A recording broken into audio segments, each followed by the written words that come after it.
Good morning, eighth graders. So, 10.6.0 notes on human impact solutions. So, we have talked over the last couple weeks of just doom and gloom, everything that we have done to this earth. Um, and now it's time to finally talk about what are some solutions because there is hope in the end. So, bear with me. This is slightly longer because I really want to go in depth with what are some of the like very, very simple things we can do and what are some like higher end money costing things we can do. So we are putting this all together. So middle school earth science standard 3-1, 3, and 4. Basically, by the end of this, you should be able to identify different methods for individuals to reduce their personal pollution. You should be able to identify different methods in households and communities can do to reduce their pollution. And then hopefully identify one big thing maybe your family is already doing or what you could potentially put in place. There are also ways that larger scales can start to reduce their pollution and their effects on climate change. So make sure you have these notes in front of you.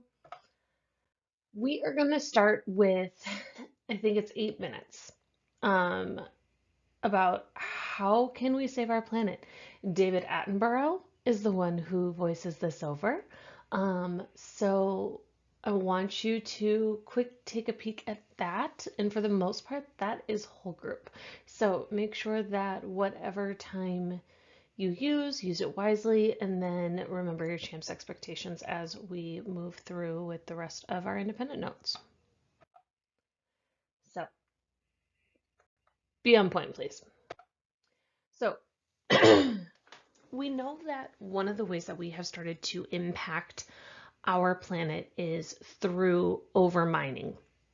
And just a reminder, mining is mining or drilling natural resources to the point of depletion. This can either be on the surface, underground mining, or drilling for oil or natural gas. The biggest problem that comes with mining overall and drilling is the degradation of our land, making it essentially inhabitable for plants and animals and all that sort of stuff. So that's just a recap. If you want more in-depth information about overmining, please go back and visit your land pollution notes. It's all in there. So what can we do? What are options?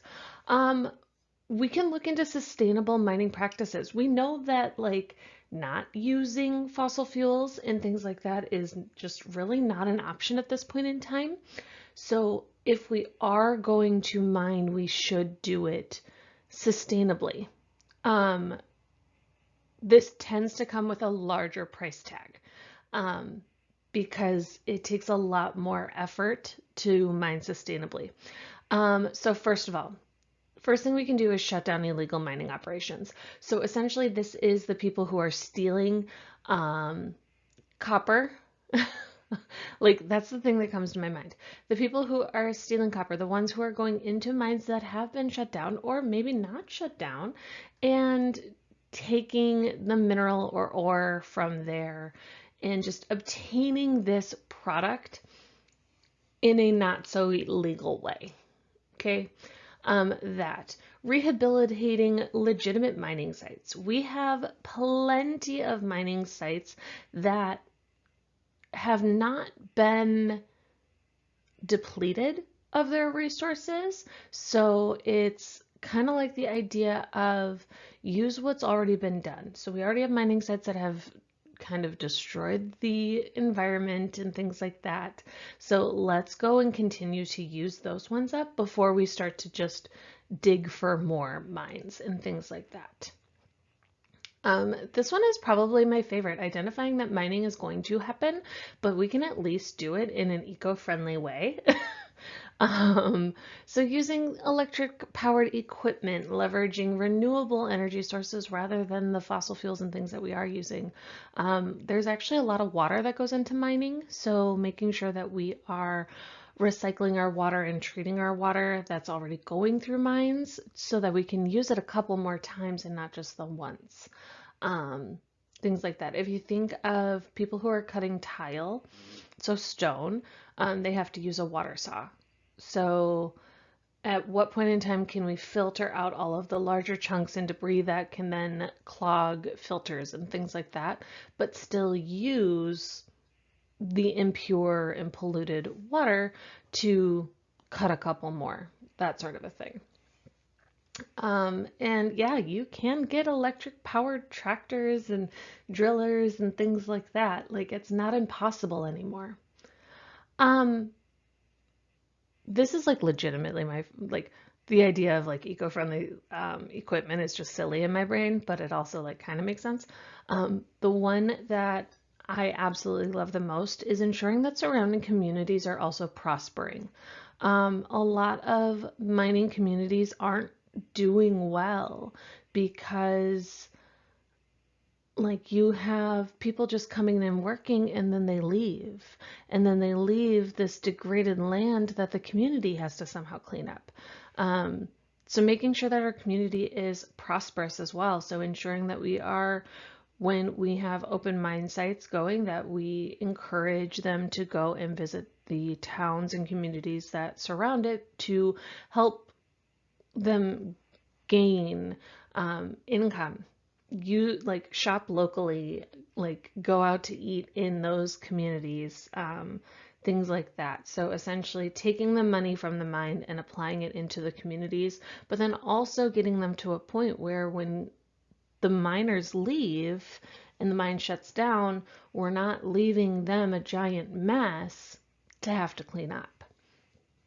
And then finally, number 5, using low impact mining techniques.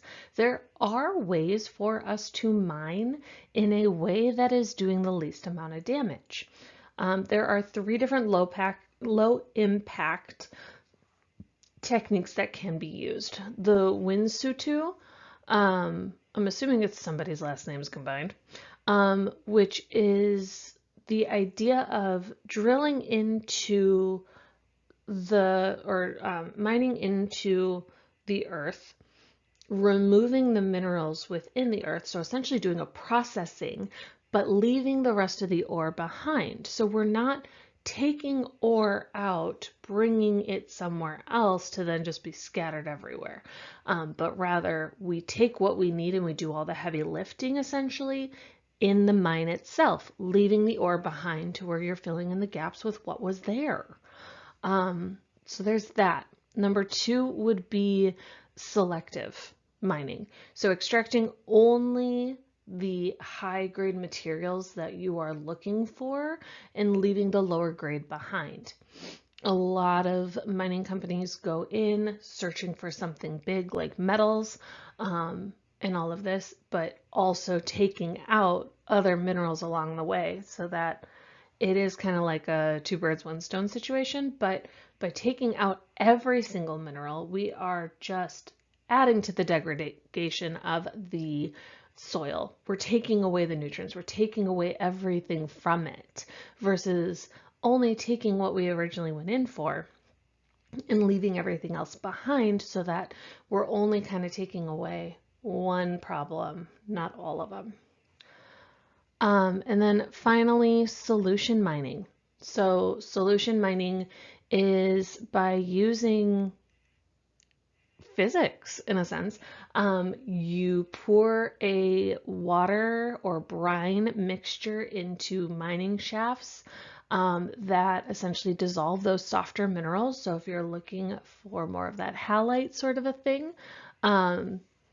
you can dissolve those minerals because they dissolve in water, pumping out that solution after however long you have to let it sit, and then processing the minerals out of water. So you don't have to really send people in. You don't have to disrupt the environment a lot, but you still get a majority of the minerals you'd be going in for out. So kind of weird, but also like, oh, it makes sense. Like that's how we get minerals to begin with, is through hot or cold water solutions. And why wouldn't we? So, those are some sustainable mining practices that can not stop us from mining, but hopefully lower the impact we're having on the planet through our mining. So, that's over mining. Fossil fuels. So this kind of ties in with mining because we talk about the three different types of fossil fuels, coal, oil, and natural gas. Coal we have to mine, oil, oh my goodness. Ugh. Oil and natural gas we drill out of our surface. And we primarily are using fossil fuels for things like electricity, heating, transportation, plastics, candles, beauty products, textiles, you name it, fossil fuel is within it. So, and those sorts of things are having a lot of negative impacts on not only our land pollution, but also our air pollution. So go back to those notes if you want a little bit of a deeper dive in fossil fuels. How can we reduce the amount of fossil fuels we're using each day? There are so many little ways. It's silly. So you can switch your light bulbs to LED light bulbs. You can turn off lights when you leave the room. You can turn off the television or all electronics when you're not in use. They even go as far as recommending unplugging them. And I'd have to look into the research a little bit more to see if unplugging them truly does save you enough like energy to make an impact, or whether it's just like, oh, it's really nice to do. Recycling not only paper, plastic, and glass and metal material, but also clothing. So I love shopping in my mom's closet or my sister's closets because at least some of us are similar in size. Or we outgrow things to where then it's like, oh, no, she can wear it. To where you get those expensive name brand labels, but you're giving them a longer life to where they're not just sitting in the closet or they're not just being thrown away. The idea behind like a Plato's Closet mentor's closet or whatever is huge. Once Upon a Child took almost all of Will's baby clothes because why should I hold on to it when I know I'm not going to have any more kids? And why not make a couple bucks off of it? But then they sell it at a much like more reasonable price for people who maybe couldn't afford to buy it fresh off the rack. Sort of a thing. So that's huge. And we know that a lot of water goes into our textile production. So that reusable containers. I absolutely despise plastic containers, but sometimes it's unavoidable. So like we stock up on Gatorades in the summer because we're all outside, we need the electrolytes, so on and so forth. But we then take those plastic bottles, we recycle them, or we reuse them in ways that are environmentally friendly, or they're doing the least amount of impact possible. But then you guys see I have a metal cup I keep in my classroom for my water each week, and all of that I try to constantly like have actual coffee cups and not the styrofoam or paper cups. Um, Obviously, you go out to Starbucks or Caribou, like you get the plastic cups, but you can also, they have awesome programs to where if you bring in your own cup, they'll fill it up and they'll give you a discount of some sort typically. So making sure you have reusable containers, things like that. And then finally, using public transportation. Most of you use public transportation or a very eco-friendly green way of transportation daily to school. You are either riding the bus so that you don't have one single car only carrying two passengers going from your home to the school and then back to your home or whatnot. Like you have those sorts of options. You can ride the bus, or a lot of you walk or ride your bikes, which is also so green for the environment.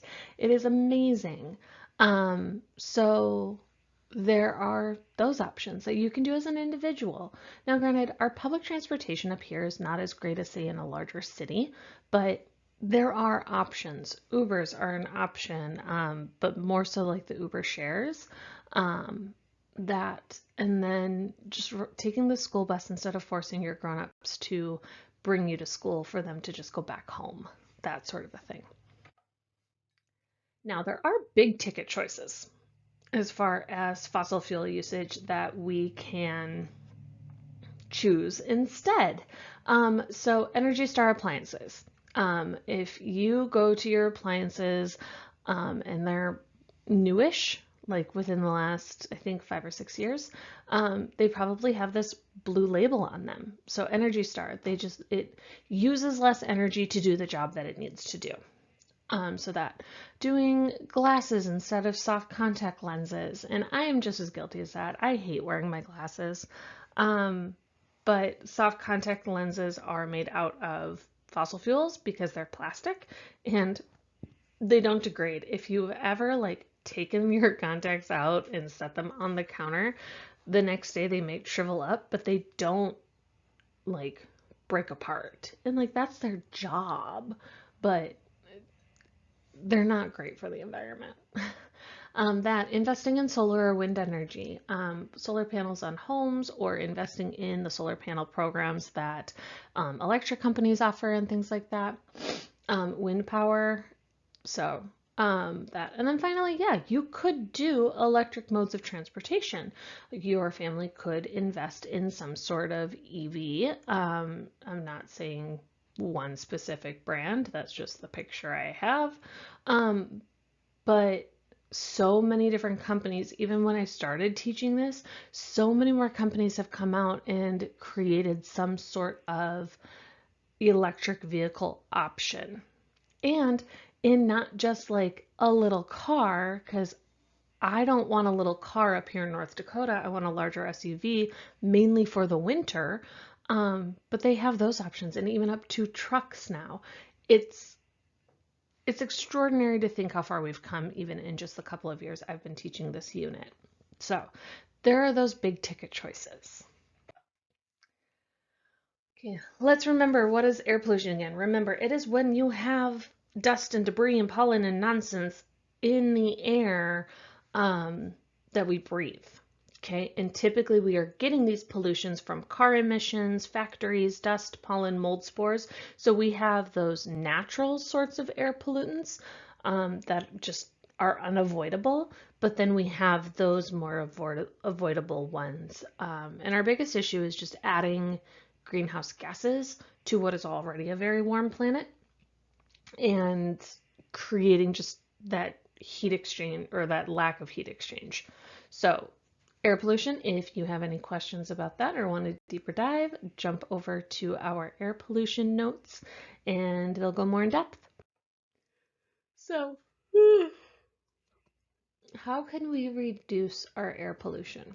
Okay, obviously there are some certain things that we can't. And that would be like our pollens and dust and mold and the natural disasters that just add to it just add to our air pollution issue. But we can choose cleaner commutes. This means that either it is that expensive big ticket purchase of an electric vehicle, carpooling, or walking or riding a bike. That we can avoid excessive idling. I am really, really guilty of this in the winter and in the very hot months of summer. This would be turning on your car just to either warm up or cool down and just letting it sit there. Or like yesterday, this was really bad. And now like I'm sitting back, I'm like, wow, I made really poor choices. Where I left my car on while I went inside to get Will from the Y program. Did it need to be on? No. Was it even that hot out yesterday? No. But it's kind of what happens. You get into that little habit. So avoiding that excess idling. Go out with a purpose. I try really, really hard, more so because it takes almost 20 minutes to get from our house to anywhere where you need to do any grocery shopping or whatnot. But go out with a purpose, running errands and doing the fun all in one.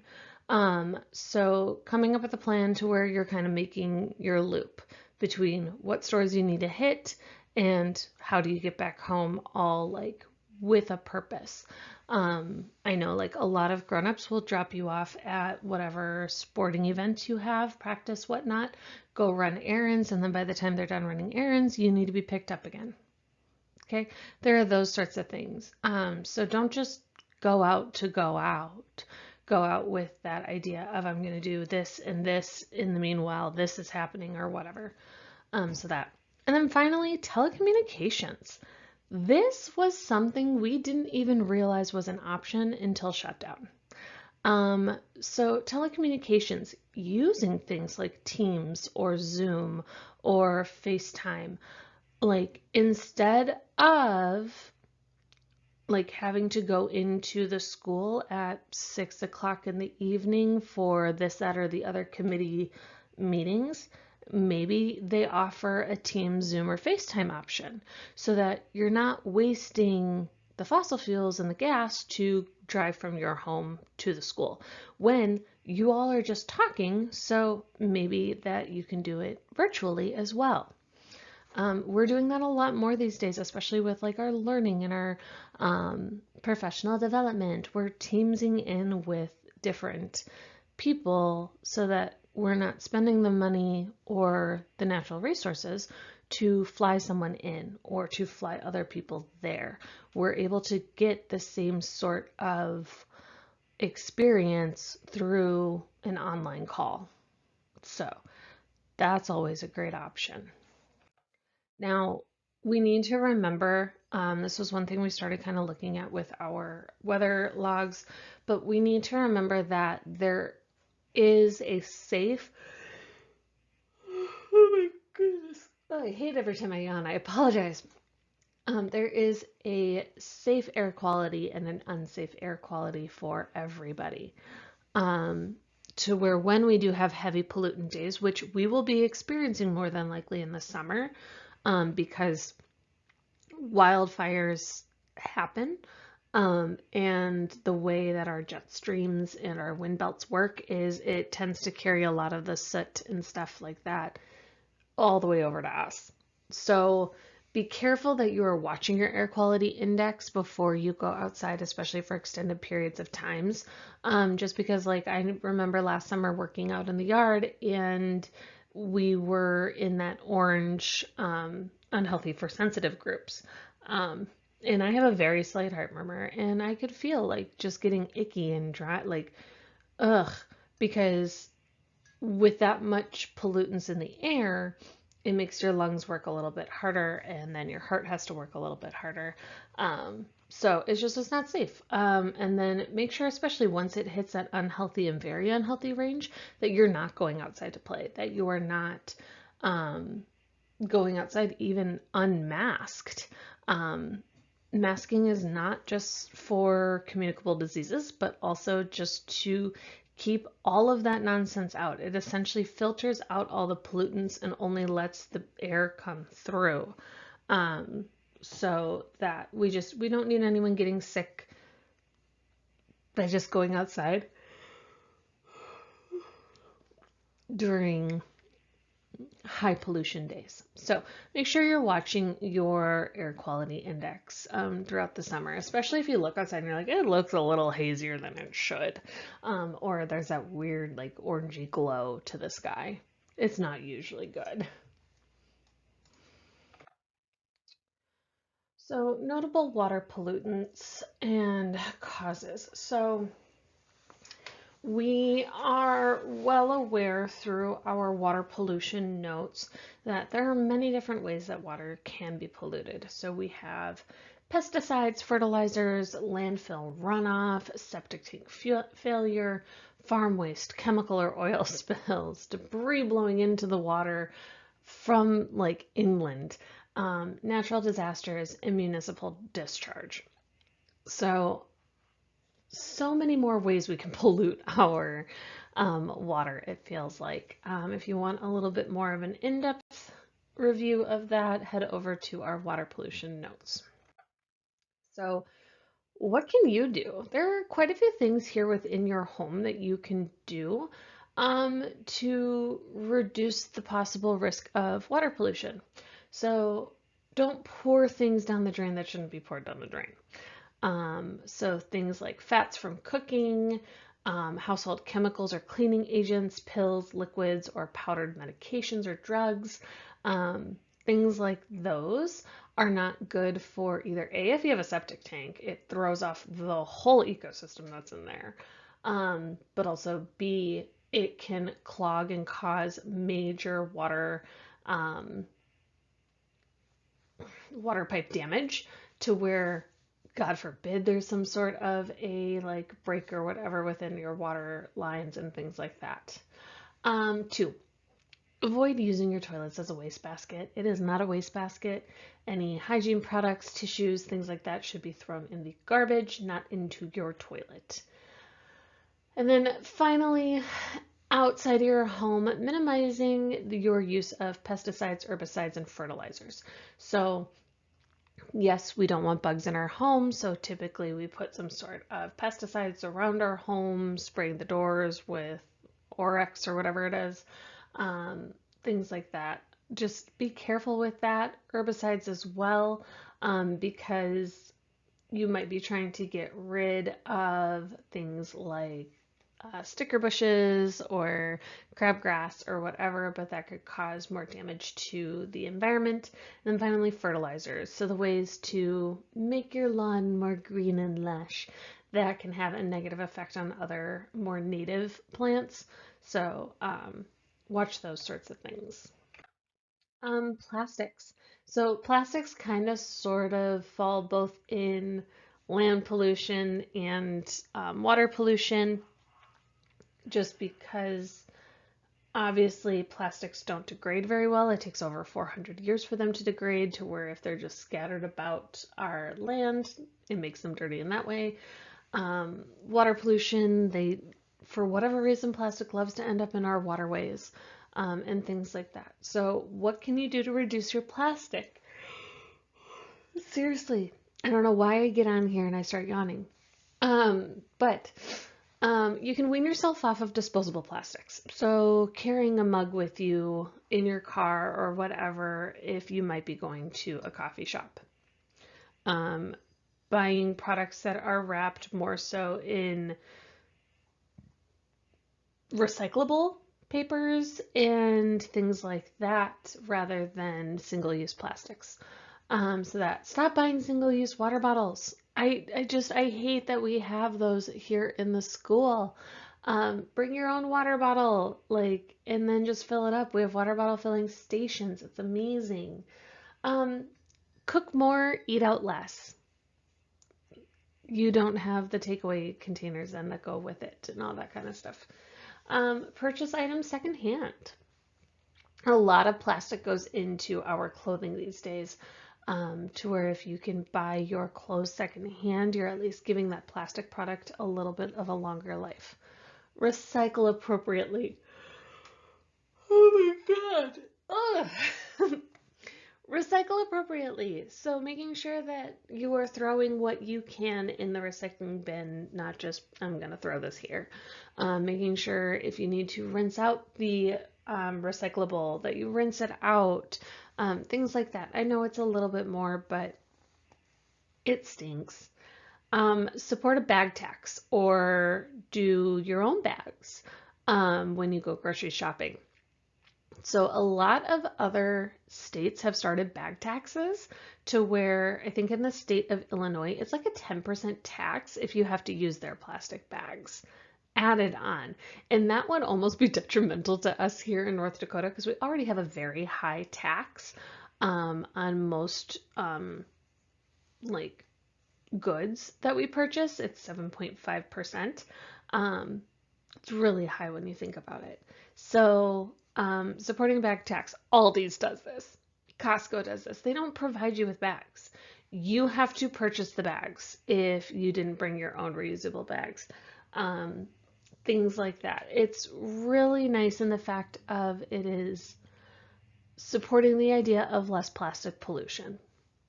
So that I try to keep reusable bags in my trunk, and then I forget to bring them into places like Walmart or Target or things like that. But I do bring them into Costco and Aldi because it's just ingrained that there is no backup.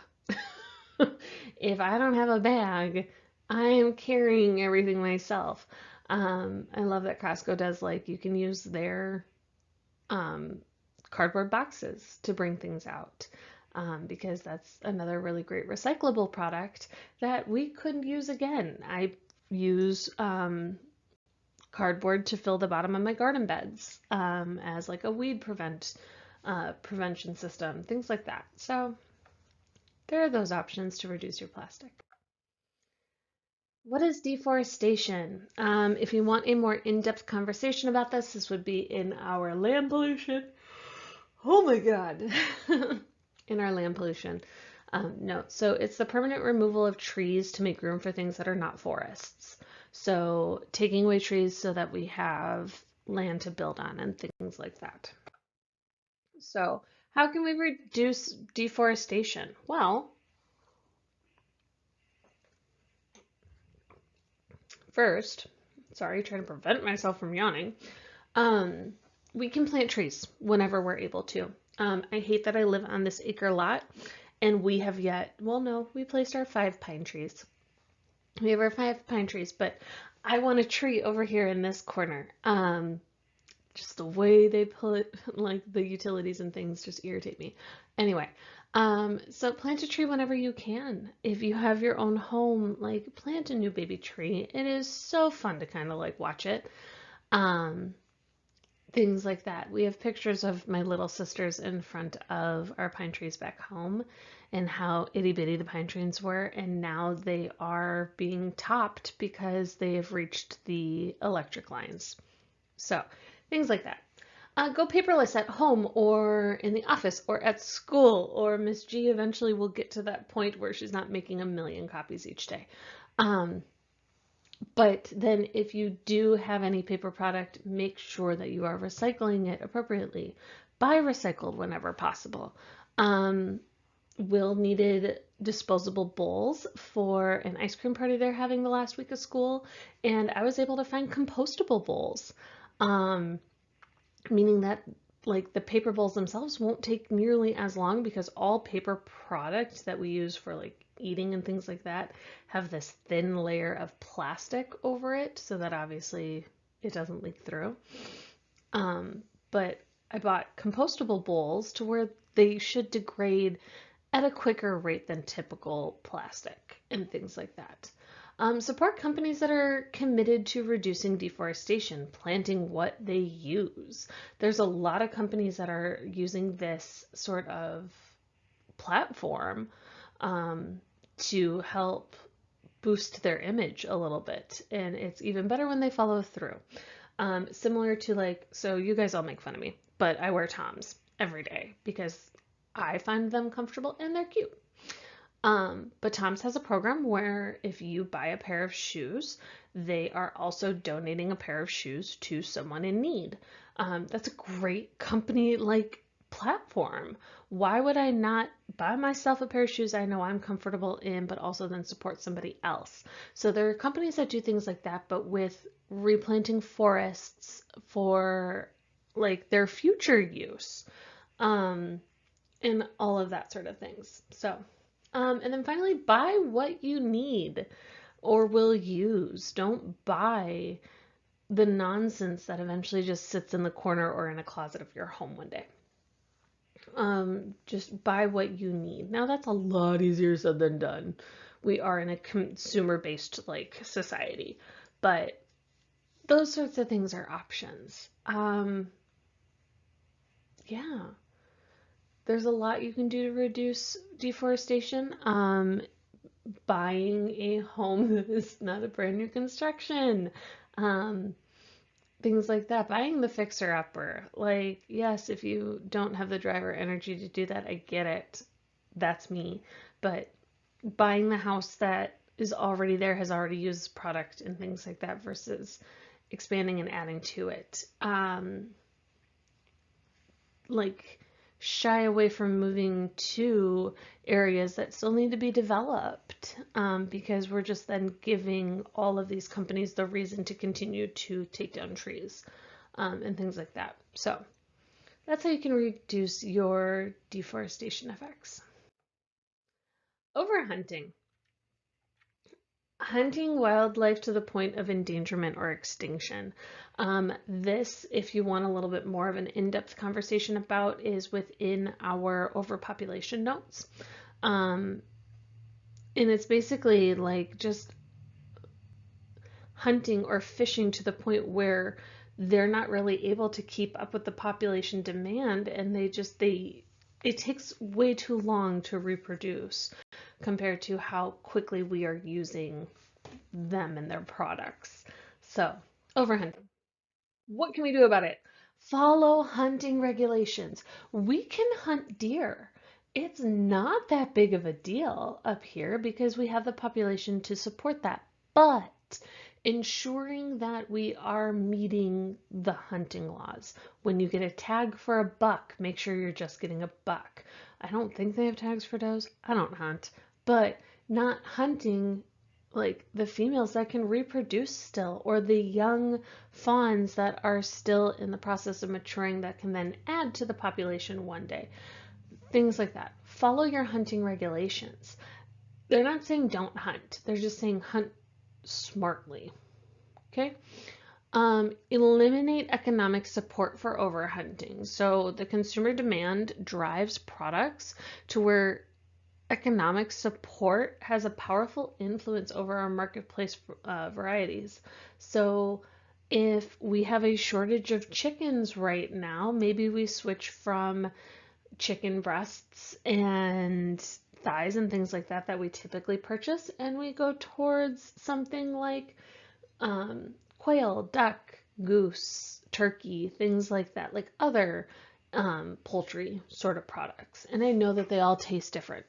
I'm not saying it's for everyone, but don't allow for the consumer's need to continue to deplete a population. So if people stop buying animal products from endangered species, so this goes also for the non-consumable portions, so like ivory, pelts, and taxidermied parts, the product would become too cheap to support the hunting and distribution of these expenses. So that. Protect wildlife areas. We need to fund conservation agencies, our national parks, things like that. They are doing everything they can to keep the native animal population and plant population where it should be so it's sustainable. And then finally, when you do hunt or fish or gather, make sure that you're using everything that you catch. So the biggest issue with the American bison endangerment, when that started going on, was less about killing off the bison, but they weren't using every single part of it. We have a lot to learn from our Native people, Native Americans, Indigenous peoples. They have always practiced this, that whatever you catch, whatever you hunt, whatever you gather, you are using every last bit of it so that you are not disgracing the animal that gave their life for you. So with the American bison, Indigenous peoples were more likely to use their bones as essentially like carving tools or making into tools. They obviously consumed the meat. The pelts became their winter clothing, and even to go as far as saying they use like dung as fire starters. Like, it is such a holistic and amazing approach to how can we sustain what we do here. So those are some things that we can do to help the overhunting concerns. Unsustainable farming. So this is the idea of putting the most amount of product possible in the smallest footprint. So this is where you have the chickens literally stacked on top of each other, producing eggs and not enjoying a life in a chicken run and things like that. Crop depletion, where we essentially are just over depleting our soil resources to where we make the soil almost, oh my goodness, almost so nutrient poor that we can't grow anything there, not even the more invasive grasses and things like that. So moving from an unsustainable farm to a sustainable farming practice can be expensive.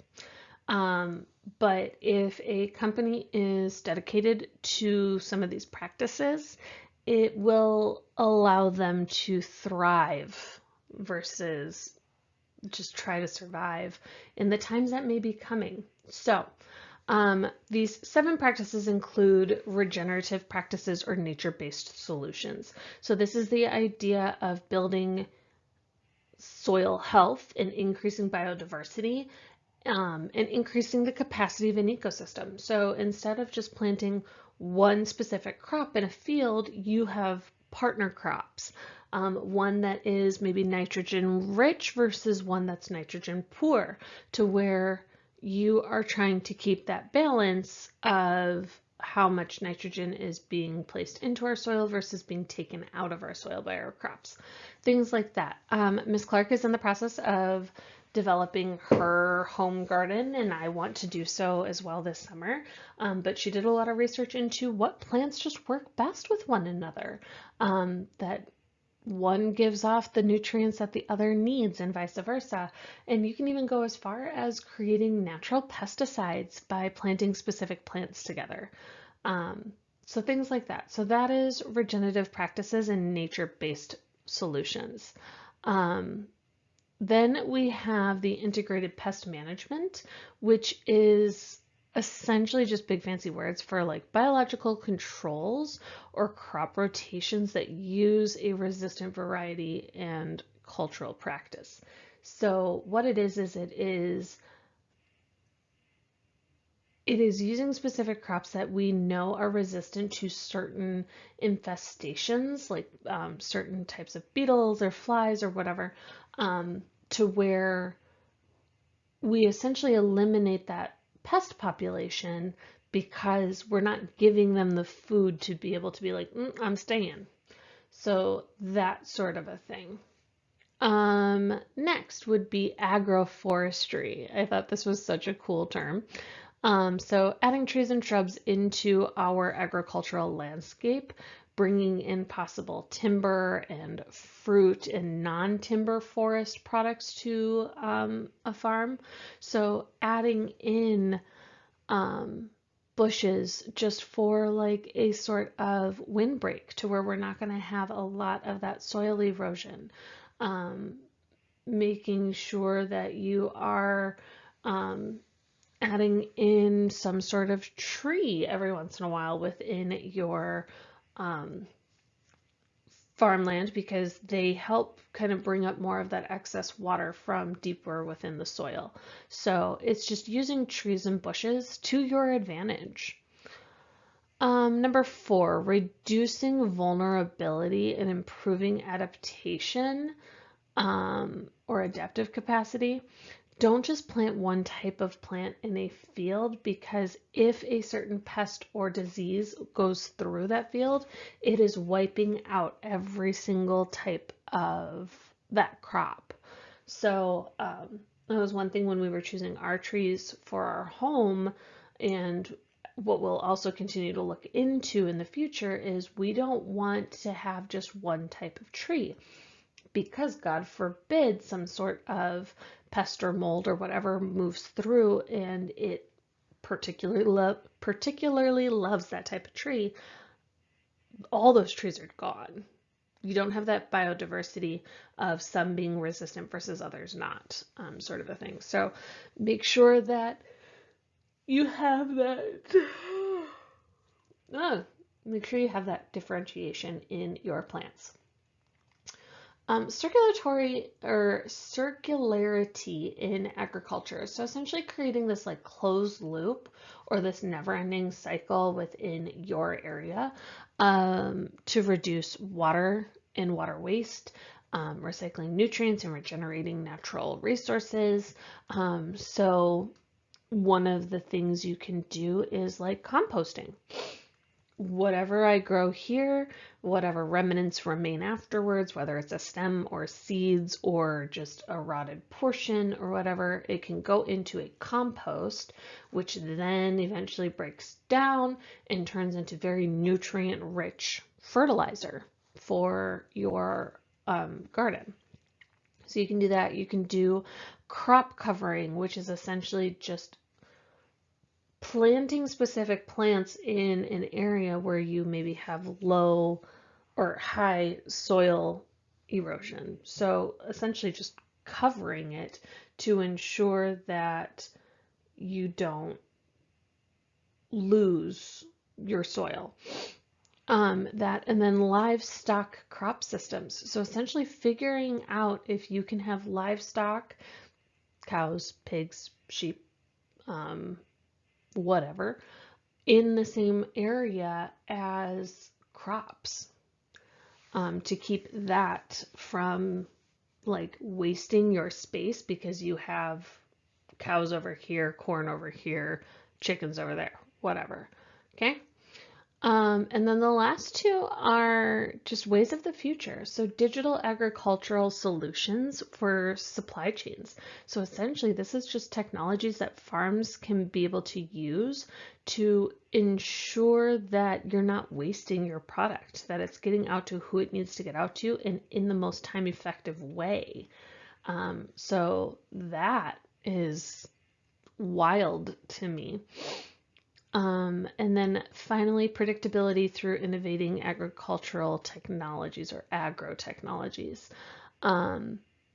So it is the innovation of using technology to our advantage, looking into weather forecasting, remote sensing, and predictive analytics, helping farmers essentially anticipate what needs to be done in order to keep their crop as profitable as possible.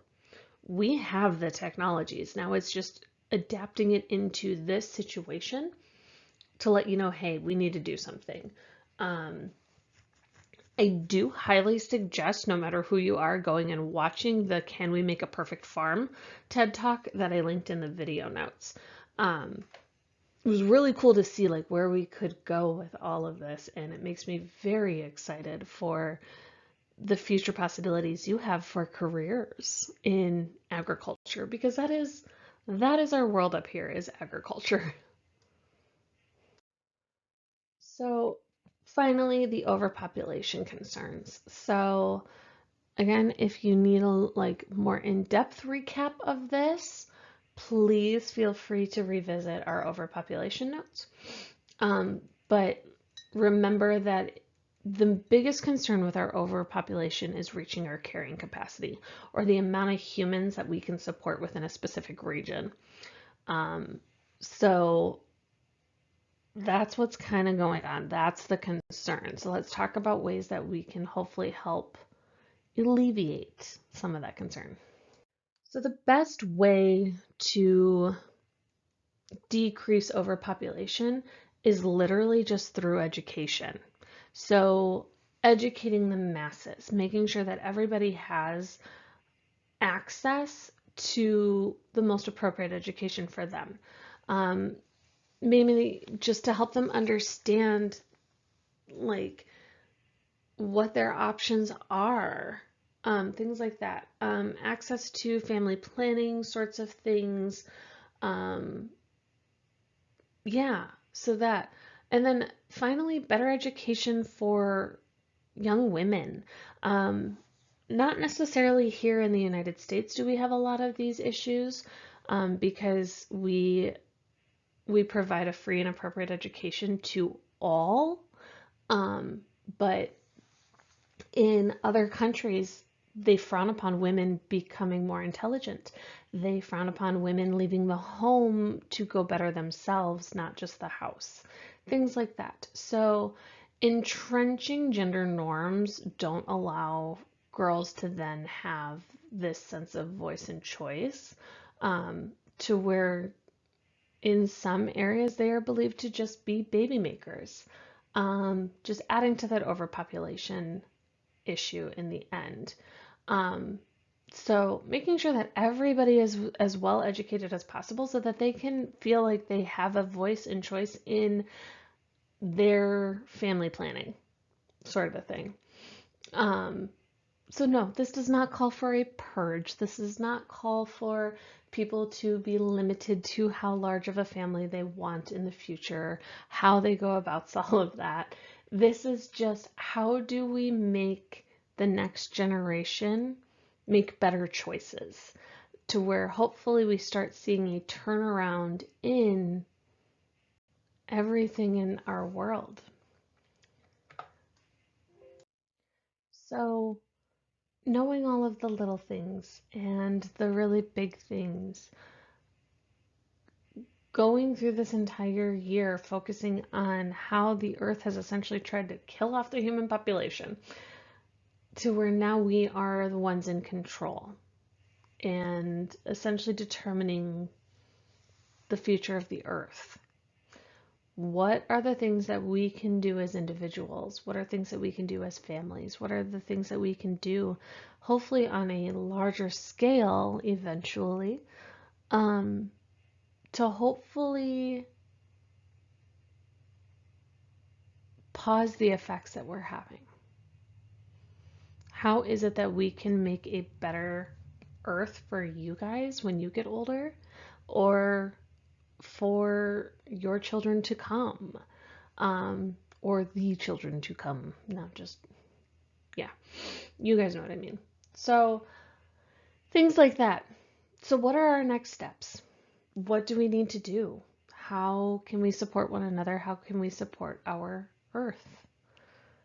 Okay, so I hope you walked away this year with a little bit more of an understanding of the rock that is beneath our feet and all the ways that we can support it, but also kind of just bring it down into the garbage. So yeah, make sure your notes have been completed. There is a small check after this, and then we'll talk about your final project. Phenomenal. Thank you, eighth graders. Have an awesome day.